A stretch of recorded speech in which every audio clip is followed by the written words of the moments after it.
Family members of Dione Duhe are still trying to understand, 13 years later, why no one has come forward. The only small piece of evidence they know of hasn't been much help.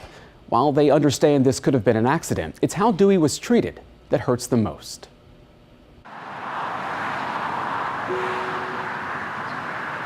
At Airline Highway and Belle Boulevard, just outside of LaPlace, an intersection where the life of Dione Duhe came to a sudden stop on October 14, 2009.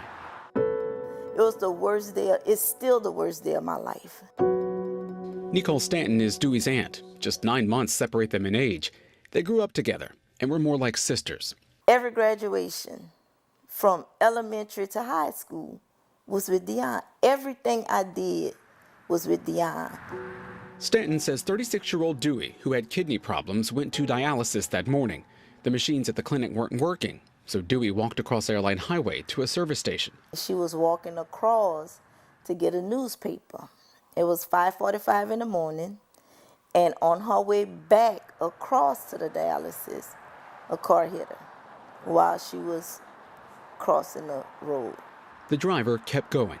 13 years later, the case remains unsolved. Many sleepless nights, many tears, heartache is still there because we have no clue.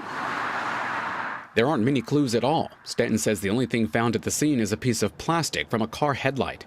Authorities believe it's from a dark-colored Ford Mustang, most likely between model years 1994 and 1998. Family members relive that day every time they see a car that matches that description. It's something that just nags at you, and you always wondering, is this the car? State police is handling the investigation. No one from Troop B made themselves available to talk about the case, but released a statement to Eyewitness News saying there are no new leads and that it's unfortunate the family hasn't been able to find closure. For me, I need to know why you didn't just stop. Why was she not important enough for you to stop to see if maybe there was something you can do? Duhe's other aunt, Michelle Stanton, says a woman getting gas at the service station that morning rushed over to Duhe. She didn't see what happened, only heard it.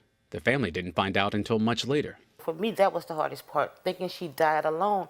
And it wasn't until 7 years later we found out that she wasn't alone. Someone was there. She was not out there by herself in her last minutes. That's the only bit of relief this family has. They walk in a mile. That's why they continue to do walks and vigils. They pass out flyers and put up signs. They even put up a memorial at that intersection, hoping to bring attention to the case and tips to Crime Stoppers. My sister and I were like the closest out of all the siblings. Duhe was one of 6 siblings and had no kids of her own. Her younger brother, Desmond James, says she would always look out for him. You know, the person who responsible for killing my sister, you don't know what you took from me. Sorry. I could understand if you stopped, if you tried to help her.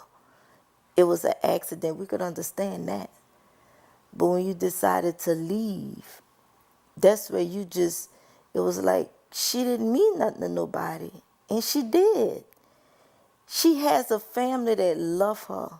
A love that runs deep. Before her death, Duhe was preparing for a kidney donation. I had to lose 5 more pounds. From Aunt Necohle, who was a perfect match. Her own siblings didn't match her. I matched her. Unable to make that donation of life, it's now the memories that keep Duhe part of the family. She loved to dress. She loved makeup.